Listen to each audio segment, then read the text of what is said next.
ಓಂ ಶ್ರೀ ಗುರುಭ್ಯೋ ನಮಃ. ಫ್ರೆಂಡ್ಸ್, ಎಲ್ಲರಿಗೂ ನಮಸ್ಕಾರ. ಪ್ರೀತಿಯ ಸಿಂಹರಾಶಿಯ ಆತ್ಮೀಯ ಬಂಧುಗಳೇ, ನಮ್ಮ ಈ ವಿಶೇಷ ಜ್ಯೋತಿಷ್ಯ ಚರ್ಚೆಗೆ ನಿಮಗೆಲ್ಲರಿಗೂ ಕೂಡ ಹೃತ್ಪೂರ್ವಕ ಸ್ವಾಗತ. ಸಿಂಹರಾಶಿಯವರೇ, ನಿಮ್ಮ ಕುಟುಂಬದಲ್ಲಿ ಬಹಳ ವರ್ಷಗಳಿಂದ ಆಸ್ತಿ, ಜಮೀನು, ಮನೆ ಅಥವಾ ಪೂರ್ವಜರ ಆಸ್ತಿಗೆ ಸಂಬಂಧಿಸಿದ ಯಾವುದಾದ್ರೂ ಒಂದು ವಿಷಯ ಮನಸ್ಸಲ್ಲೇ ಉಳಿದುಕೊಂಡಿದ್ರೆ ಇಂದಿನ ದಿನ ಅನ್ನೋದು ನಿಮಗೆ ವಿಶೇಷವಾಗಿರುತ್ತೆ. ವಿಶೇಷವಾಗಿ 5 ಎಕರೆ ಭೂಮಿಗೆ ಸಂಬಂಧಿಸಿದ ಒಂದು ಹಳೆಯ ವಿಚಾರ ಮತ್ತೆ ನಿಮ್ಮ ಮುಂದೆ ಬರಬಹುದೆಂಬ ಸೂಚನೆಗಳು ಕಂಡು ಬರ್ತಾ ಇದೆ.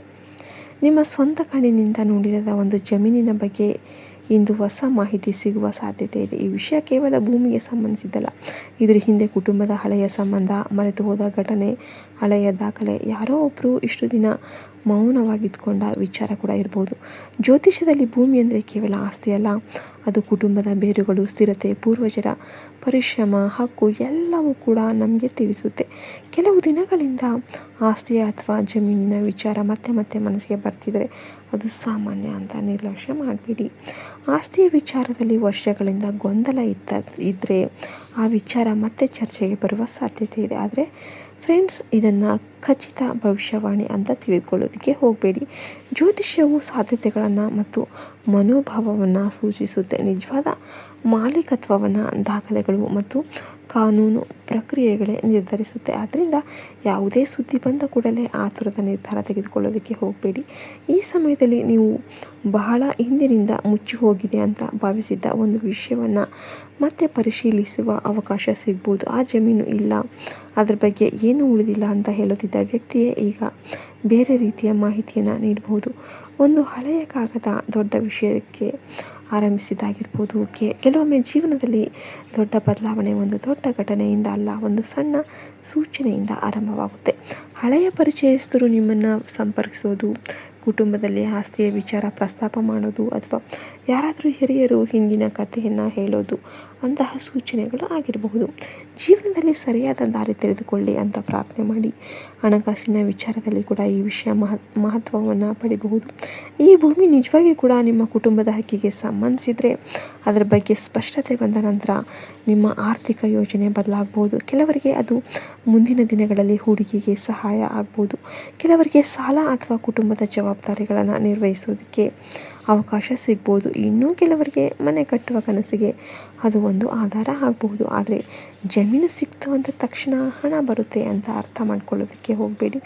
ಮೊದಲು ಅದರ ನಿಜವಾದ ಸ್ಥಿತಿ ತಿಳಿದುಕೊಳ್ಬೇಕು. ದಾಖಲೆಗಳು ಯಾರ ಹೆಸರಲ್ಲಿವೆ, ಗಡಿಗಳು ಸರಿಯಾಗಿದೆಯಾ, ಸರ್ಕಾರಿ ದಾಖಲೆಗಳಲ್ಲಿ ಏನು ಇದೆ, ಕುಟುಂಬದ ಹಕ್ಕು ಯಾರಿಗೆ ಇದೆ ಅನ್ನೋದನ್ನು ಪರಿಶೀಲನೆ ಮಾಡಬೇಕು. ಯಾರಾದರೂ ಹೇಳಿದ ಮಾತಿನ ಮೇಲೆ ಮಾತ್ರ ನಂಬಿಕೆ ಇಟ್ಟು ಯಾವುದೇ ಹಣಕಾಸಿನ ವ್ಯವಹಾರ ಮಾಡಬೇಡಿ. ನಿಮ್ಮ ಕುಟುಂಬದಲ್ಲಿ ಈ ಭೂಮಿಯ ಬಗ್ಗೆ ನಿಮಗಿಂತ ಹೆಚ್ಚು ತಿಳಿದಿರುವ ವ್ಯಕ್ತಿಯೊಬ್ಬರು ಇರಬಹುದು. ಸಹೋದರ, ಸಹೋದರಿಯರು, ತಂದೆ, ತಾಯಿ ಅಥವಾ ಕುಟುಂಬದ ಹಿರಿಯರ ನಡುವೆ ಈ ವಿಚಾರ ಚರ್ಚೆ ಆಗ್ಬೋದು. ವರ್ಷಗಳಿಂದ ಇರುವ ತಪ್ಪು ಗ್ರಹಿಕೆ ನಿಧಾನವಾಗಿ ದೂರ ಆಗ್ಬೋದು. ಆದರೆ ಹಣಕ್ಕಿಂತಲೂ ಕೂಡ ಇಲ್ಲಿ ಭಾವನೆ ಹೆಚ್ಚು ಇರಬಹುದು. ಯಾಕೆಂದರೆ ಪೂರ್ವಜರ ಆಸ್ತಿ ಅಂದರೆ ಕೇವಲ ಜಮೀನು ಅಲ್ಲ, ಅದರ ಹಿಂದೆ ನಿಮ್ಮ ಕುಟುಂಬದ ನೆನಪುಗಳು, ಹಿರಿಯರ ಪರಿಶ್ರಮ ಮತ್ತು ನಿಮ್ಮ ಬಾಲ್ಯದ ಕಥೆಗಳು ಕೂಡ ಇರುತ್ತೆ. ಹಳೆಯ ಮನೆಯ ನೆನಪು, ಯಾರೋ ಹಿರಿಯರು ಹೇಳಿದ ಮಾತು, ಅವರ ಅಥವಾ ಬಾಲ್ಯದಲ್ಲಿ ಕಂಡ ಒಂದು ಸ್ಥಳ ನಿಮಗೆ ಮತ್ತೆ ನೆನಪಾಗ್ಬೋದು. ಆ ನೆನಪಲ್ಲಿಯೇ ಈ ರಹಸ್ಯಕ್ಕೆ ಸಂಬಂಧಿಸಿದ ಒಂದು ಸಣ್ಣ ಸುಳಿವು ಅಡಗಿರಬಹುದು. ಸಿಂಹರಾಶಿಯವರೇ, ಇಂದಿನಿಂದ ಕೆಲವು ದಿನಗಳು ನಿಮ್ಮ ಸುತ್ತ ನಡೆಯುವ ಸಣ್ಣ ಘಟನೆಗಳನ್ನು ಗಮನಿಸಿ. ಒಂದು ಫೋನ್ ಕಾಲ್, ಒಂದು ಮಾತು, ಒಂದು ಹಳೆಯ ದಾಖಲೆ ಅಥವಾ ಕುಟುಂಬದ ಒಂದು ಚರ್ಚೆ ನಿಮಗೆ ಹೊಸ ದಾರಿಯನ್ನು ತೋರಿಸ್ಬೋದು. ಆದರೆ ಭಯದಿಂದಲ್ಲ, ವಿವೇಕದಿಂದ ಮುಂದುವರಿಯಿರಿ. ನಿಮ್ಮ ಹಕ್ಕು ನಿಜವಾಗಿತ್ತಂದರೆ ಅದನ್ನು ಸರಿಯಾದ ದಾಖಲೆ ಮತ್ತು ಸರಿಯಾದ ಮಾರ್ಗದ ಮೂಲಕ ಪಡೆದುಕೊಳ್ಳುವ ಪ್ರಯತ್ನ ಮಾಡಿ. ನಿಮ್ಮ ಜೀವನದಲ್ಲಿ ವರ್ಷಗಳಿಂದ ನಿಂತಿದ್ದ ಒಂದು ವಿಷಯ ನಿಧಾನವಾಗಿ ಚಲಿಸೋದಕ್ಕೆ ಆರಂಭಿಸುವ ಸಮಯ ಆಗಿರಬಹುದು. ಸಿಂಹರಾಶಿಯವರೇ, ಈಗ ಈ ವಿಷಯದ ಇನ್ನೊಂದು ಮಹತ್ವದ ಭಾಗವನ್ನು ಗಮನಿಸಿ. ಭೂಮಿ ಅಥವಾ ಆಸ್ತಿಯ ವಿಚಾರ ನಿಮ್ಮ ಜೀವನದಲ್ಲಿ ಮತ್ತೆ ಕಾಣಿಸಿಕೊಂಡ್ರೆ ಅದರ ಹಿಂದೆ ಕೇವಲ ಹಣದ ಉದ್ದೇಶ ಇದೆ ಅಂತ ಭಾವಿಸಬೇಡಿ. ಕೆಲವೊಮ್ಮೆ ಒಂದು ಹಳೆಯ ಆಸ್ತಿ ವಿಚಾರ ಕುಟುಂಬದ ಸದಸ್ಯರನ್ನು ಮತ್ತೆ ಒಂದಾಗಿಸುವ ಕಾರಣ ಆಗಿರಬಹುದು. ವರ್ಷಗಳಿಂದ ಮಾತುಕತೆ ಇಲ್ಲದ ಸಹೋದರ ಅಥವಾ ಸಂಬಂಧಿ ನಿಮ್ಮನ್ನು ಸಂಪರ್ಕ ಮಾಡ್ಬೋದು. ಫ್ರೆಂಡ್ಸ್, ವಿಡಿಯೋಗೆ ಇನ್ನೂ ಕೂಡ ಲೈಕ್ ಮಾಡಿಲ್ಲ ಅಂದರೆ ದಯವಿಟ್ಟು ವಿಡಿಯೋಗೆ ಒಂದು ಲೈಕ್ ಮಾಡೋದನ್ನು ಮರಿಬೇಡಿ. ಸಿಂಹರಾಶಿಯವರೇ, ನಿಮ್ಮ ಉದ್ಯೋಗ ಅಥವಾ ವ್ಯವಹಾರದ ಮೇಲೂ ಕೂಡ ಇದರ ಪರೋಕ್ಷ ಪರಿಣಾಮ ಬೀರ್ಬೋದು. ನೀವು ಈಗಾಗಲೇ ಹಣಕಾಸಿನ ಒತ್ತಡದಲ್ಲಿದ್ದರೆ ಆಸ್ತಿ ಸಂಬಂಧಿಸಿದ ಒಂದು ಸುದ್ದಿ ನಿಮ್ಮ ಮನಸ್ಸಿಗೆ ನೆಮ್ಮದಿ ನೀಡಬಹುದು. ವ್ಯವಹಾರ ಮಾಡ್ತಾ ಇರೋರಿಗೆ ಜಾಗ, ಅಂಗಡಿ, ಕಚೇರಿ ಅಥವಾ ಹೂಡಿಕೆಗೆ ಸಂಬಂಧಿಸಿದ ಹೊಸ ಯೋಚನೆ ಮೂಡಬಹುದು. ಆದರೆ ಅವಕಾಶ ಕಂಡ ತಕ್ಷಣ ಓಡಿ ಹೋಗಿ ನಿರ್ಧಾರ ತೆಗೆದುಕೊಳ್ಳೋದು ಸರಿಯಲ್ಲ.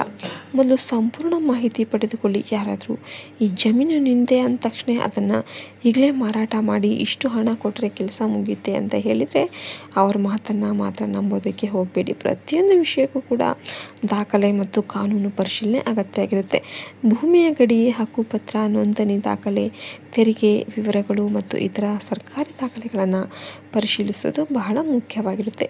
ಈ ಸಮಯದಲ್ಲಿ ನಿಮ್ಮ ಶಾಂತ ಮನಸ್ಸೇ ನಿಮ್ಮ ದೊಡ್ಡ ಶಕ್ತಿಯಾಗಿರುತ್ತೆ.